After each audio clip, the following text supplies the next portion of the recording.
and welcome back to Ghouls Night In, the spooky chat show with your best ghoul friends. I'm Penny Snark. And I'm Midge Munster. And today I wanted to chat about something that is kind of near and dear to my heart that I think is spooky adjacent. Definitely part of the occult culture, or the occulture, if you will. Ooh. Oh, TM. And that is the tarot deck and kind of the history of where tarot comes from and how we use it today. Ooh, exciting. I do want to say before we start, though, that of course, tarot is one of those things that there is a lot of speculation in the history of. A lot of, well, we found such and such in a transcript here and there.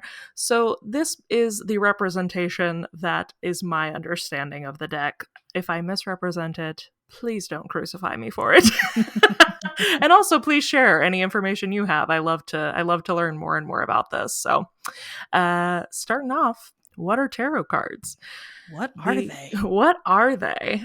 So this was actually something I learned in researching for this. I had no idea where the term came from.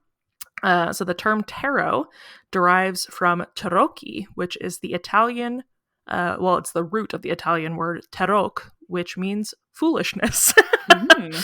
Which I think is funny because, of course, we'll get into this, but it wasn't originally like the fool's journey. So I think that that's really funny that kind of lines up very accurately to what tarot became.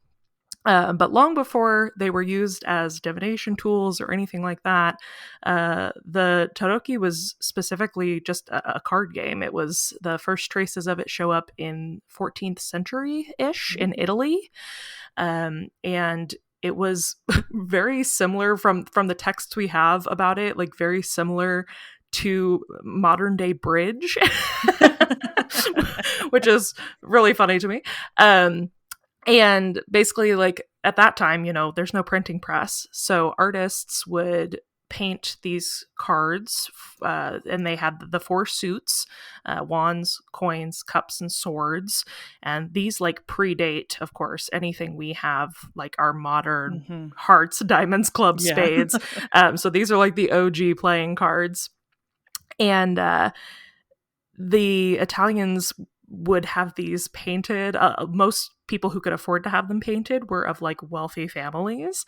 And so the like trump cards is what they called them, or the triumph cards, featured family members, which that would be, kind of now what we would consider to be like major arcana. But they were, portraits of, the barons and people in the family. Variations of different gods and goddesses and things are seen throughout different iterations of it.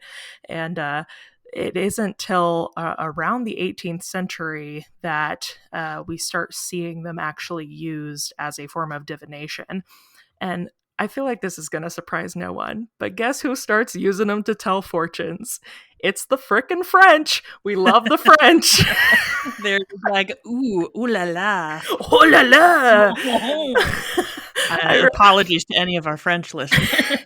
Well, here's the thing. So I spent 6 years studying French and French history, and I love the French because half of their history is just fairy tales they all agreed to. Like, they're like, yeah, that sounds good. So of course they are interested in the occult and this fanciful, like, fortune-telling mysticalness of these cards. I love this. So they start doing this with predominantly the deck. It was called the Tarot of Marseille at the time, but it was just like if you and I went out to the Dollar General and like bought a pack of playing cards, that's what this Tarot of Marseille was at the time. It's like the most popular deck in the country. So people start using them kind of as a parlor game to start assigning meaning to different cards and start telling fortunes.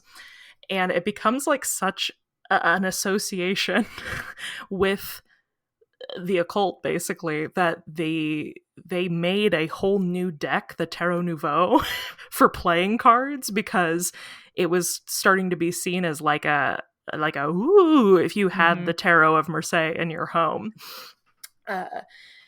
And then as we go into 1789, we get the French occultist Jean-Baptiste Eliette, who is the first person to produce a new tarot deck that is like solely intended for supernatural use.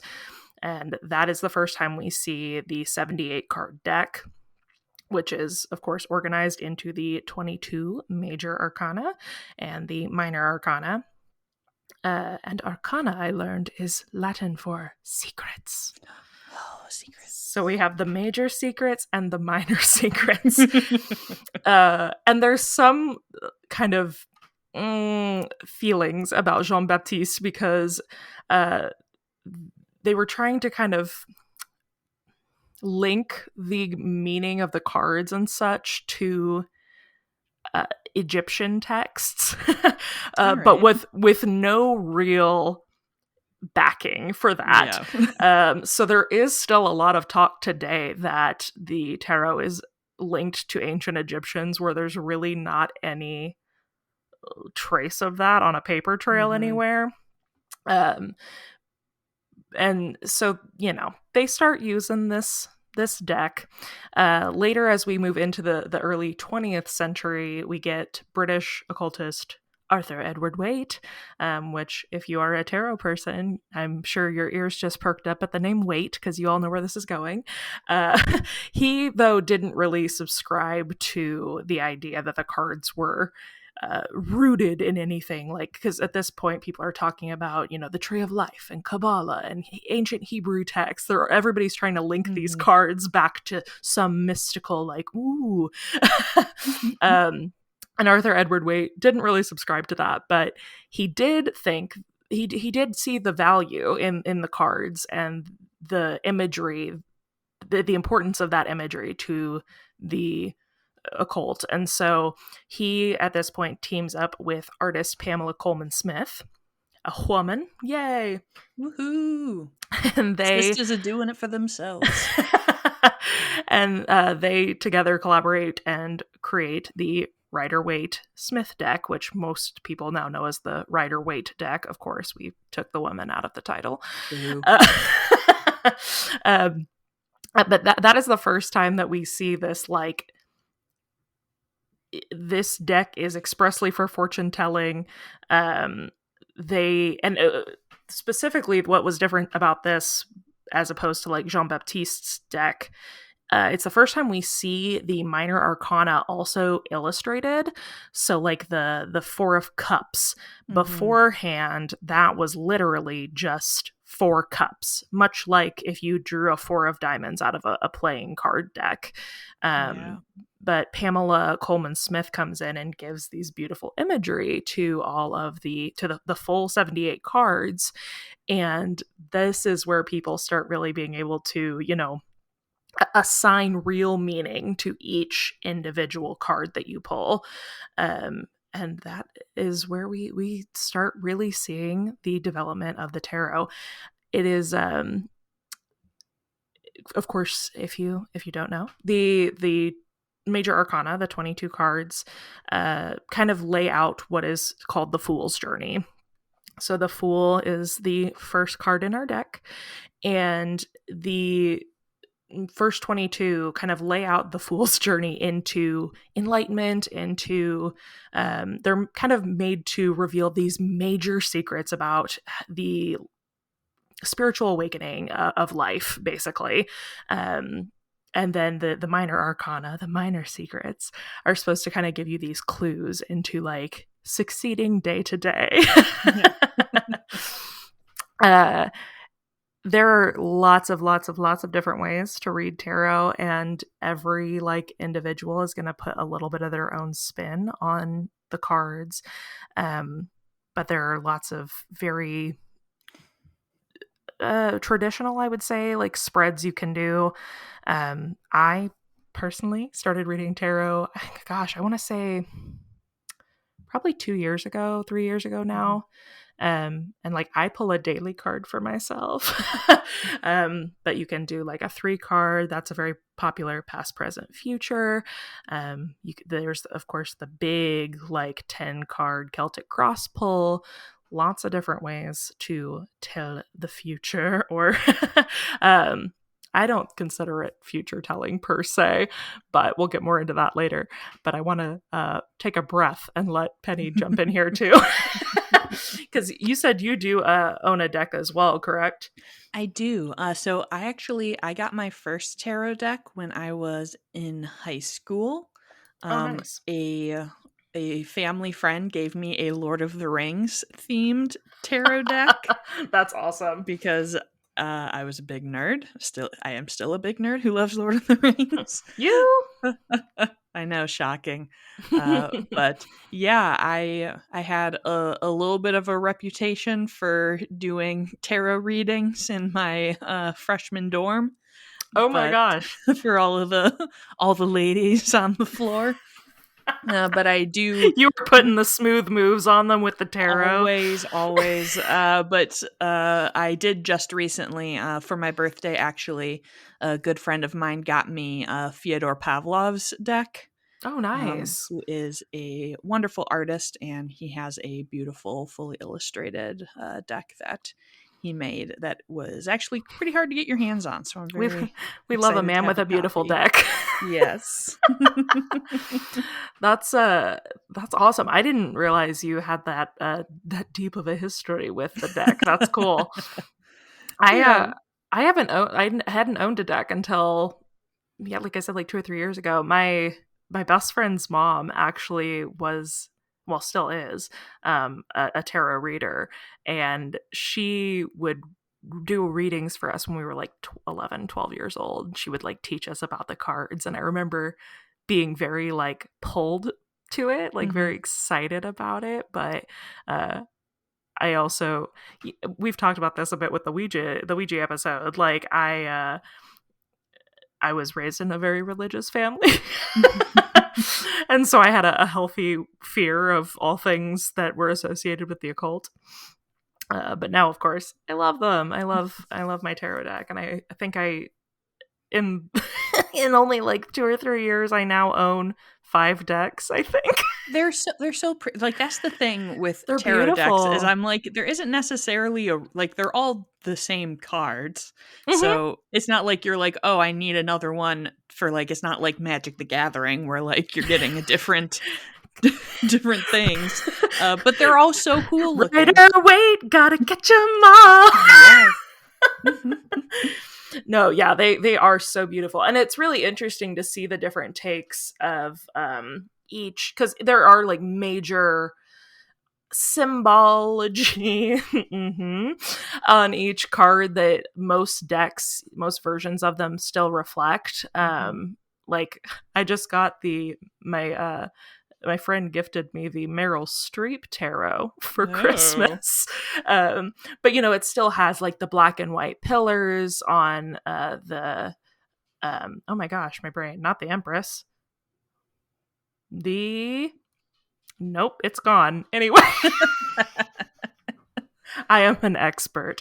Uh, but it's like you always kind of have some iteration of like the cliff and the dog with the fool, and like I feel like it's interesting to see how artists work that into different themes and Mhm. stuff. I have to know, is Bilbo the fool in the Lord of the Rings tarot? Oh, I'm I f- actually not positive. I want to say that it might be Smeagol. oh, I don't know. He's the hermit. He is. Oh, Please. that's true. I I will have to look and update you. I'm I not. I'm haven't not looked. saying. I'm not saying you're wrong, but I'm saying the artist might be wrong if they chose Smeagol as the fool. I feel like you're probably right. I haven't like looked through that deck in a long time. uh, but yeah, I guess my thing that I wanted to also talk about is that like tarot to me is kind of like astrology, right? Mhm. Like you take away what you already know, I think. Like I I find stuff like this interesting because obviously, like I said, I do a daily pull for myself. Like I every morning say like, what message do I need to hear? And I let a card fly out of the deck kind of situation. Um but I find this kind of habit of human beings fascinating, that we put these heavier meanings on things to kind of explain our Oh yeah. existence. Mm-hmm. And I don't know, now that I've started learning a lot more, and now that I feel more comfortable reading for other people, etc., I have a lot of people be like, oh, I want you to do a reading for me about this thing that's going on in my life, etc., etc. And I always tell people, like, it doesn't tell you anything you don't already know. Like, it's literally a reflection of yourself back at you. Mm-hmm. Yeah, for sure. But if you are interested in starting to read tarot, I have a lot of folks ask, like, because I post about it on Instagram pretty frequently, like what I've pulled, etc. If you want to start reading tarot, a lot of people want to know, where do I start?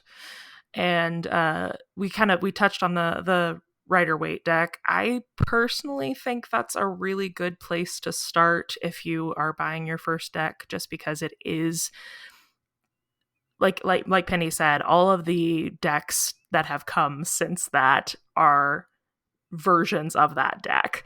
And so it's a really good way to get to know the imagery and what it means. There's a lot of symbolism in the colors and the images that you can kind of familiarize yourself with. But I also think tarot is a lot about intuition. Mhm. And my friend's mom, who taught me a lot about tarot, like, always told us that you should pull a card and see what it makes you feel before you go digging and looking for, what does the Seven of Cups mean? See how it makes you feel and pull from your intuition. That's a lot of what tarot is about building your intuition and learning how to kind of interpret the cards in a way that's meaningful to you. Um, yeah. Do you have anything to add to that? Do you pull for yourself regularly at all anymore? Not super regularly. Occasionally, I think I agree with you. Like it's definitely something by which you're kind of holding a mirror up to yourself Mm-hmm. and giving you kind of a physical format in which to like react to that and say, all right, this is telling me, this thing. Does that feel truthful to me? Does that not feel right? Like, how can I kind of define and explore my own emotions that maybe I couldn't when they were just like in an amorphous cloud in my brain? Yeah, that's a really good way of putting it. Yeah, it kind of puts a pin in it, pins it down so you can look at it and say, like, is that what I'm feeling?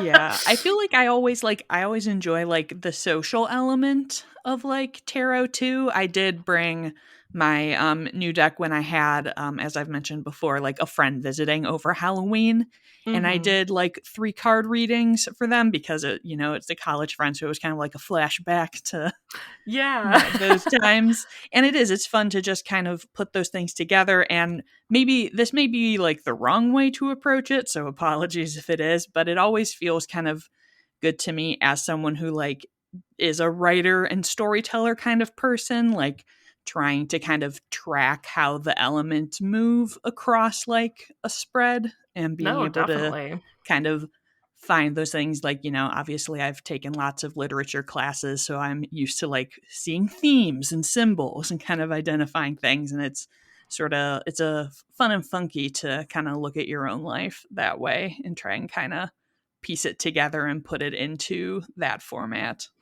I think that's, to me anyway, like the mark of a good reader, honestly. Like a person that I enjoy being read by, like, is somebody who does connect those dots and tell a story. I mean, that's what it is. Like, the major arcana itself is like telling a story of Mhm. this fool on a journey to learn life's lessons. And so and that's kind of the beauty. I mean, I'm sure there are people who would adamantly disagree with me, but I don't think there's a wrong way to read tarot. Like, I think it's very personal to the reader.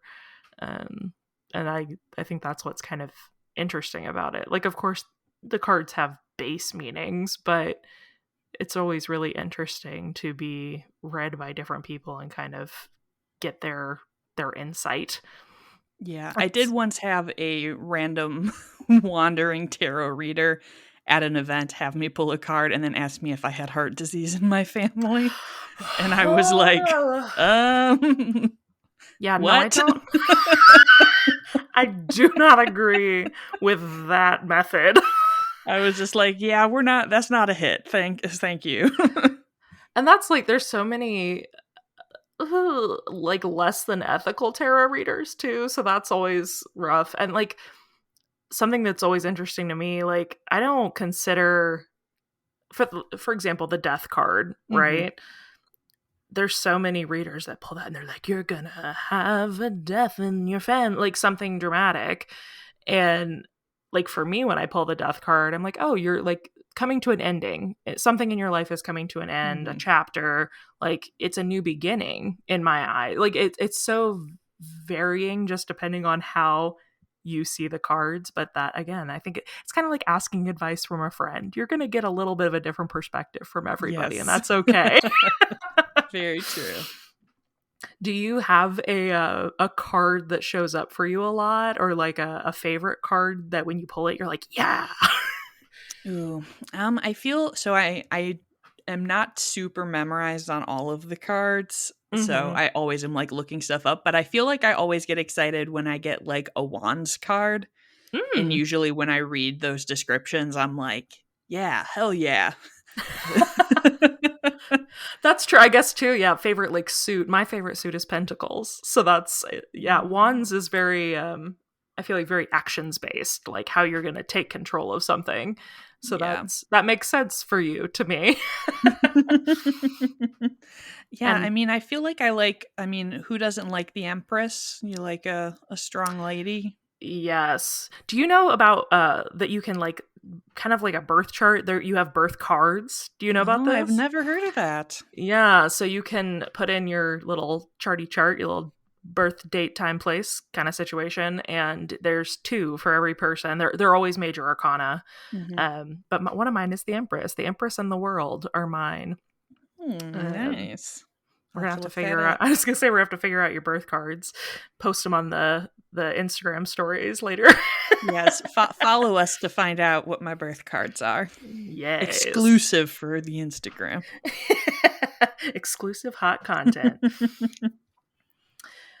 Well, that is my little spiel about the tarot. I appreciate you, as always, let me rant about something that makes me excited. Of course. And you are one of among several people that I know who like draw regular cards, and I'm always intrigued when I see people like share what the card they got was and like what their kind of reaction to it is. Sure. And I don't know, I'm always a fan of like any kind of interesting like daily ritual. And Yeah, and it is very much that for me. It's like morning routine type stuff. Like I feel like I can't start my day until I kind of check in with myself. right. Um And and just to emphasize how much humans like to put patterns and meaning onto things, I mhm. am now, as many people are, I do Wordle first thing in the Oh, morning. I have been And doing it for the last 4 days only and I'm already completely hooked. there was a day last week I woke up and it was like an important day. I was starting a new thing at work and I got the Wordle in two guesses and I was like, this is a good sign. This is a good sign for the day. This means all my projects are gonna go well. So Wordle you is the new tarot. Wordle is my new tarot. If I and you know whether it's Wordle tarot or a bones or no bones day, we gotta have Yeah, something to give us some meaning to life. that is true. Noodle is also the new tarot. Yes. I would pay a lot of money for a noodle tarot deck. Oh, that would be so cute. But what if it was just a deck that only had two cards? It's just bones or no Bones or bones. no bones. Oh, You that's have like a funny. full size deck, but they're all different bone or no bone illustrations. I think we have something here. I think we need, is his name John, I believe, his owner? Yes. I think we need to contact John immediately. Somebody tag Yes. John. Well, as always, thank y'all for listening. Do remember to drop us a review if you feel like it on Apple Podcasts or wherever you listen to us. If you leave us a nice review, we'll read it live on the show. And I do have one for us here today. How exciting. Yes, this one is from Amber V33. And it is a review that says, delightful, 5 stars. I absolutely adore these two and the easy banter. This podcast brings so much joy to my spooky soul.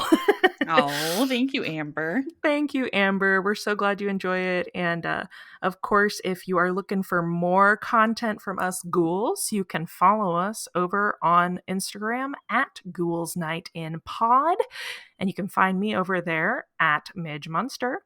And you can find me at Penny Snark. And until next time, goodbye.